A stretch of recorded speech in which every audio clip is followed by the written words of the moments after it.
Everyone, so today I'm going to be sharing with you guys how I created this really fun watercolored background card, and I'm going to be just sharing with you guys. It's a little bright, sorry, I had to bring it out. I didn't have a stamp that kind of squiggled around, so I just actually wrote it in using a Sharpie, but if you have a stamp, by all means you can use a stamp. So anyway, I am going to be sharing with you guys what I used to create this fun card, and then if you guys stick around you can see how I put it all together.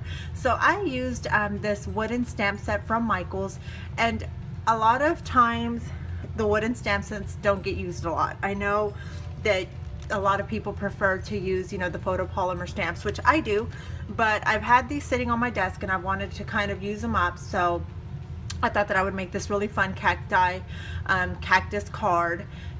So I decided to use a wooden stamp. And then I also used this Avery L die, and it's like the stitched border. It's like this crazy stitched border. I really love it. It's a really cute die, but you really can't see it on camera, but up close it's really cute. I also used the My Mind's Eye On Trend 2 paper pad that I got from Hobby Lobby, and I did purchase this when it was 50% off, so I ended up getting it for half of the price. And then of course I used my watercolors because I Copic colored one and I watercolored one, and I showed you both, and I'll show you both in the video so you guys can see that you can do it both ways. And this is the Artist Loft palette from Michaels, and it was only $5. And then of course I also used some pop dots to make it more dimensional. So I use these right here, and I've had these in my stash for a long time. So thank you all so much for watching, and I hope you enjoyed this video, and stay tuned to see many more upcoming DIYs and cards that I'm creating. So I will talk to y'all in a bit. So as you can see here, I'm just going to be die cutting a small square from the Avery L die set that I had pulled out to use for this card, and I'm going to be using the smaller rectangle stitch die and also the banner stitch die from the same set.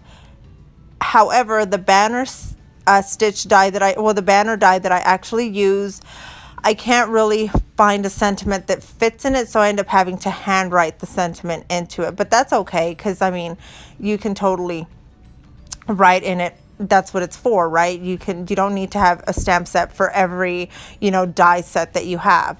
So here I'm just using this little wooden stamp that I picked up at Michaels, and this was like in the $1.50 bin, I believe, and I am just using it, and I'm going to be stamping it out 3 times because I always try to stamp out the 2 that I need and then 1 as an extra in case I mess up on one of the other 2, because I am going to be using 2 images, so I'll do 3. If I'm using 3 images, I'll stamp out 4, so that I always have that extra one, and if I don't use it, I just put it up, and the next time I want to create a card, I pull that out first.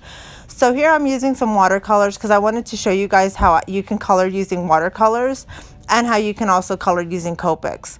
I don't have a big variety of Copic markers because they are kind of pricey, but I do have these watercolors that I picked up at Michaels for $5, and I just kind of wanted to show you guys that you can totally use these with your wooden stamps or with your acrylic stamps, and you can make really, really fun blendable images. So here I'm just coloring up the little flower, and then I'm going to be doing the pot as well, and the pot's going to be colored like a pink and light pink and dark pink color, because I kind of wanted them to match the background of that paper pad from the On Trend 2 collection, and so I kind of wanted them to kind of match but still stand out. So yeah, I'm just blotting it because I'm not using watercolor paper for this. I'm actually using the Nina cardstock from 110-pound cardstock from Walmart, and you buy the stack of 100 pages for $5. So I was like, I'm not going to use watercolor paper for that. So that's why I blot it so that it dries faster. And now I'm using my Copic markers in here. I'm going to be using G43 to just color in the whole cactus, except for those the middle sections, which those are like your grooves, so those can either be darker or lighter. I'm going to choose to go darker here, and so I color mine darker, and I use G46 for that. And then I use the tip to tip technique so that I can kind of get a color in between, and that's what I finished coloring up the cactus with. And then here I'm just going to be using RV63 to color in that little flower, and then Y08 is going to be my yellow for the center. And then I go over it one more time because I wasn't liking the color. I go over it with the light Copic color again. And for the pot, I am just using, it's the jade green, I believe. I'm not, G12, yes. Is what I use for the pot, and I really like that color. It actually matches the paper pad really well.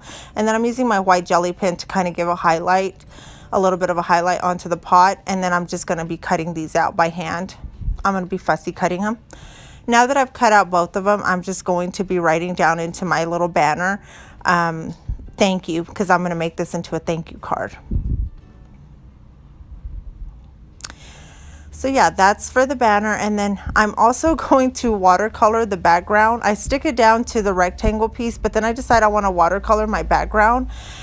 And yeah, on the watercolor, while I was watercoloring and videotaping, my son called me to go pick him up from his friend's house, so I did not get all of the footage. I thought I had recorded everything, but I didn't. So yeah, you're only going to see like a small little piece, but I wanted to throw it in anyway, because I thought, you know, that y'all could see that little piece of me starting to watercolor the background. But I'm just going to pop up the little cactus because I wanted it to be dimensional. And here's the part where I was talking about, where I just start watercoloring, and then you see a finished page. Boom, there it is, because my son called me and I didn't realize I had not recorded the second set. But yeah, I just went ahead and watercolored all around, and I left the center blank because I'm going to be covering it up anyway with that other piece of paper and the little cactus on that. And so yeah, I'm just going to stick that on using my ATG gun tape runner, and then I'm going to be putting the thank you, I'm going to be putting some little pop squares, you know, foam squares, so that it'll be dimensional and popped up as well. But yeah, that is my card. So thank you all so much for watching. I hope you enjoyed this video, and I will talk to y'all later.